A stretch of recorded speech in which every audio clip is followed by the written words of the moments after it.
주일에 교회 가야 돼, 말아야 돼? 여름 수련회를 참석해야 돼, 말아야 돼? 또 헌금을 해야 돼, 말아야 돼? 이거냐 저거냐를 선택함으로써 순종과 불순종을 나누는 그런 종교적인 행위에 국한된 질문은 당연히 아닙니다. 학교에서 우리 친구들이 갈등이 생겼을 때 예수님이라면 어떻게 하실까라고 질문을 하면은 당장 예수님이 이렇게 해라 라고 말씀해 주시진 않지만 생각을 하게 되는 거죠. 예수님이라면 도대체 어떻게 하실까?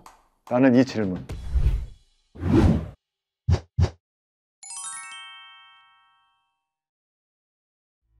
안녕하세요. 한국교회 교회학교 사역자와 선생님 여러분.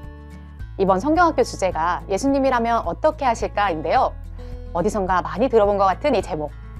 교수님, 유명한 소설 제목 아닌가요? 네, 맞습니다.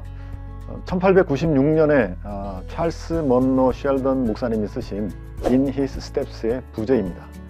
한글 번역본의 제목이기도 하고요.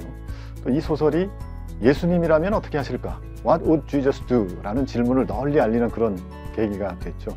소설에서 시작된 질문이긴 하지만 단순히 소설 제목에서만 아이디어를 얻으신 건 아니겠죠? 물론입니다. 사실 이 질문 자체는 기독교 신앙의 핵심을 꿰뚫는 질문이라고 생각합니다. 소설의 배경은 19세기 말 미국의 레이먼드라는 철도 도시입니다.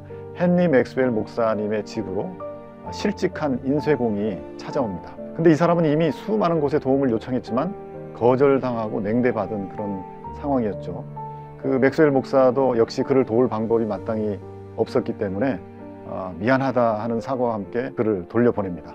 그런데 그 인쇄공이 맥스웰 목사가 심우하는 주일 예배에 참석을 합니다. 그리고 예배가 끝나갈 무렵 앞으로 나오더니 여러분들이 부르는 찬송의 가사의 의미대로 살아간다면 세상에 고통이 존재하지 않을 것 같다 라고 이렇게 이야기를 합니다. 그리고 예수님이라면 어떻게 하셨을지 진지하게 그 교인들에게 묻습니다. 그렇게 말한 후에 결국 쓰러지고 마는데 목사의 집으로 옮겨져서 치료를 받지만 안타깝게도 끝내 숨을 거둡니다. 그 인쇄공의 말에서부터 이 질문이 시작된 거군요. 네, 그렇습니다. 충격을 받은 맥스웰 목사는요, 자신의 교우들에게 우리 1년간 예수님의 삶을 한번 모방하는 삶을 살아보자라고 제안을 했고 또 몇몇 교우들이 진지하게 그 제안을 받아들였죠. 그리고 그들은 달라지기 시작했습니다. 이를테면 그 지역의 유력 일간지 사장은 예수님이라면 어떻게 하실까라는 질문을 하면서 정직한 보도를 위해서 편집 방향을 바꾸고 또 자신의 신문에 부도덕한 광고는 아무리 돈을 많이 준다고 해도 거절합니다. 또 백화점 주인은 직원들의 처우를 개선하고 또 부유한 여성 교우는 자신의 재산을 가난한 이들을 위해서 사용하기 시작하고 또 철도공장 소장은 업계의 부당한 그런 관행에 맞서기도 합니다. 이런 변화는 그 작은 레이먼드 시를 넘어서서 시카고까지 전역으로 퍼져나가게 되죠. 그렇군요. 그렇다면 왜 지금 이 주제를 선택하셨을까요? 이 시대에 특별히 이 주제가 필요한 이유가 있을까요? 네, 요즘 그 AI와 같은 그 기술의 급속한 발달이 일어나고 있는 시대에 살고 있죠. 이 시대는 아주 다양한 가치관이 공존하는 포스트 모던 사회라고 합니다. 오늘날의 우리 다음 세대들은 이전 세대와는 전혀 다른 도전을 마주하고 있죠. 매일 새롭고 다양한 도전을 이겨내야 할 우리 다음 세대들에게 세상의 도전을 이기고 승리하는 그리스도인으로서 살아갈 수 있도록 돕는 가장 효과적인 방법은 무엇일까를 고민하게 됩니다.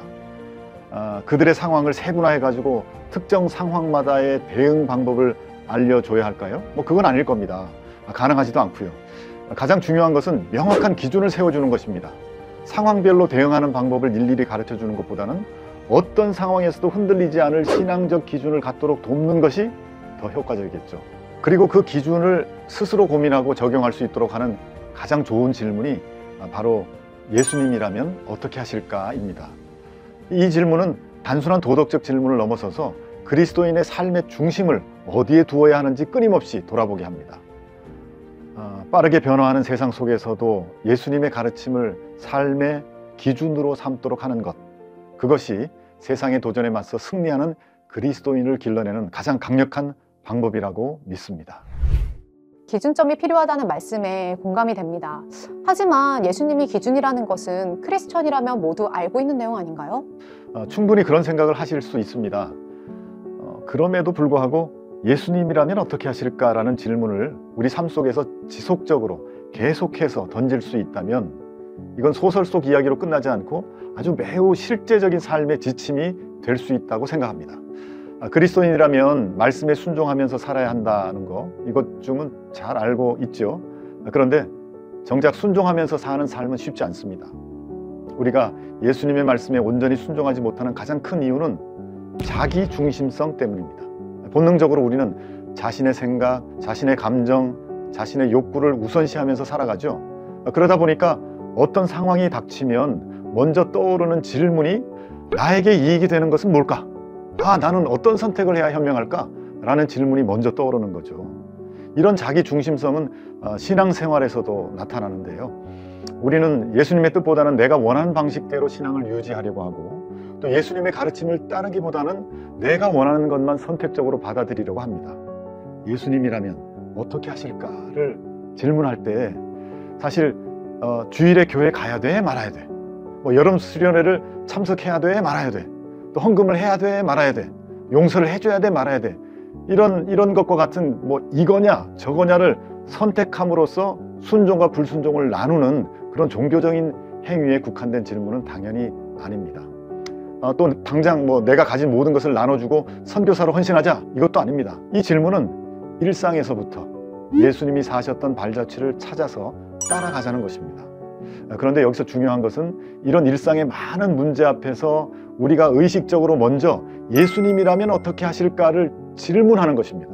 학교에서 우리 친구들이 갈등이 생겼을 때 예수님이라면 어떻게 하실까라고 질문을 하면은 당장 예수님이 이렇게 해라 라고 말씀해 주시진 않지만 생각을 하게 되는 거죠.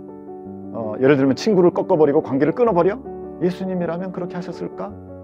아니면 내가 좀 더 마음을 열고 먼저 이해하려는 태도를 갖는 것, 그것이 예수님이 하셨을 태도일까? 예수님이라면 도대체 어떻게 하실까? 라는 이 질문, 이것은요 우리를 자기 중심성에서 벗어나게 합니다. 그리고 어떤 문제에서든지 이 질문을 먼저 하게 되면 예수님의 발자취를 찾으려는 문제 해결의 방향을 발견하게 되는 거죠. 하지만 굳이 이 질문을 하지 않아도 이미 착하게 사는 사람은 많은데요. 네, 단순히 착한 일을 하자가 아니라 예수님의 관점에서 상황을 바라보고 그분의 마음을 품자는 것이죠. 성경에 보면은 안식일에 제자들이 밀 이삭을 따서 먹을 때 바리새인들은 제자들이 율법을 어겼다고 막 비난을 했죠. 하지만 예수님은 제자들을 옹호하셨습니다. 왜냐하면 배고픈 사람의 필요가 더 중요했기 때문이죠. 이런 예수님의 모습을 생각하면 우리의 행동 범위와 방향도 달라지게 되죠. 예를 들면은 길에서 노숙인을 만났을 때 우리는 그냥 질문할 필요도 없이 동전 몇 개를 건네주고 가면 착한 일을 한 거죠. 이것만 해도 훌륭하죠. 하지만 예수님이라면 어떻게 하실까를 질문하게 되면 예수님처럼 관습에 얽매이지 않고 그 사람의 이야기를 들어줄 수도 있고 진심 어린 관심을 보이게 됩니다. 의무적으로 해야 할 일만을 하는 것이 아니라 예수님의 마음으로 그 사람을 바라보게 되는 거죠. 따라서 이 질문을 할 때 여기서부터 여기까지만 하자라는 그런 한계는 없습니다. 네, 차이를 확실히 알겠습니다. 하지만 이 질문을 학생들과 나누고자 할 때 사실은 교사이고 사역자인 저희가 100% 그렇게 살지 못하고 있잖아요. 거기서 오는 두려움과 또 망설임이 있을 것 같은데요. 100% 이해하고 공감합니다. 우리의 역할은 학생들에게 이 질문을 먼저 던지고 또 우리 공동체 안에서 함께 고민하도록 돕는 것입니다. 우리 학생들이 일단 이 질문을 자기 삶에서 시작했을 때 그 답을 찾고 실천하도록 도우시는 분은 성령님이십니다. 성령의 인도하심 아래서 예수님의 발자취를 따르며 살아가는 일은 실제로 가능한 일입니다. 학생들은 이 질문을 진지하게 고민하고 또 그 답을 찾는 과정에서 우리 성령님은 가만히 계시지 않죠. 어린이와 청소년의 마음을 움직이시고 또 그들에게 지혜와 힘을 주시면서 실제적인 변화를 이끌어내시는 것은 성령님이 하십니다. 네, 감사합니다. 오늘 말씀을 통해 올해 성경학교 주제의 의미와 중요성을 잘 이해할 수 있었습니다. 예수님이라면 어떻게 하실까라는 질문이 어떤 이상적인 구호가 아니라 우리가 현실에서 실천해야 할 중요한 원칙이라는 것을 깨달았는데요. 마지막으로 이번 성경학교 콘텐츠에 대해서 소개해 주시겠어요? 지금 이 시대에 예수님의 발자취를 따라가는 것이 왜 필요하고 중요한지를 아주 다양한 각도에서 깊이 있는 콘텐츠로 저희가 풀어냈습니다. 예수님이라면 어떻게 하실까라는 주제가 잘 표현된 영상, 그리고 음악, 그리고 디자인을 통해서 또 예배와 공과를 기획하고 그리고 주제 활동을 잘 기획해서 밀도 있고 재미있게 예수님의 삶을 배우고 또 자신의 삶에 적용할 수 있도록 구성했습니다. 특히 실생활에서 겪는 다양한 상황을 마주할 때마다 또 습관적으로 예수님이라면 어떻게 하실까라는 질문을 던질 수 있도록 모든 콘텐츠를 구성했습니다. 그래서 성경학교가 끝나면 아마 다른 모든 것들은 잊어도 예수님이라면 어떻게 하실까라는 이 질문을 마음과 머리에 완전히 새기게 될 것입니다. 그리고 성경학교 후에 21일간의 프로젝트는 또 일상에서의 실천을 통해서 습관이 아주 몸에 체화되게 하는 실질적인 도움이 될 것입니다.